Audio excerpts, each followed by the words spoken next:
On today's installation video, we'll be showing you how to install a RaceChip on a Ford Raptor Ranger 2.0 diesel. Before installing the RaceChip, please wait until your engine is cool enough to work on. Put your parking brake or emergency brake on.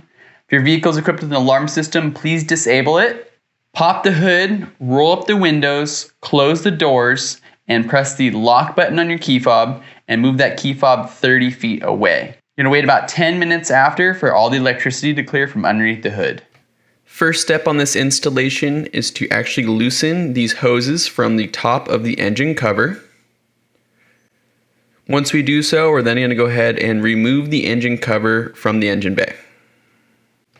With the engine cover removed and set aside, we now will have access to our 3 sensors. We will begin by connecting our A side of the RaceChip wiring harness. We will connect this to the fuel pressure sensor. To unplug the factory plug, we're going to push down on the black locking tab and gently pull away. We then will take the male side of the RaceChip wiring harness and plug it in. Then we'll take the OEM male plug and plug that into the female end of the RaceChip wiring harness. Next, we'll go to our C connection, which is our camshaft position sensor.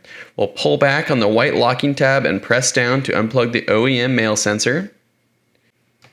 Then we'll take the OEM male plug and plug that into the female end of the RaceChip wiring harness.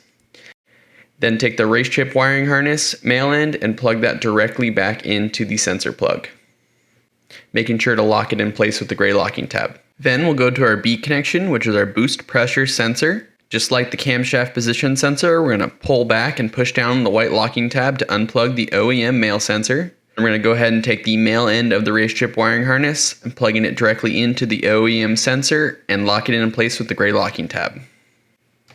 Then we'll take the OEM male plug and plug that into the female end of the RaceChip wiring harness.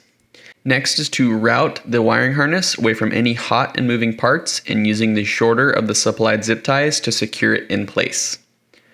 Then we'll move to our 4 locking mounting tabs, install those into the RaceChip, and use the longer of the supplied zip ties to mount the unit somewhere within the engine bay, away from moisture and hot moving parts.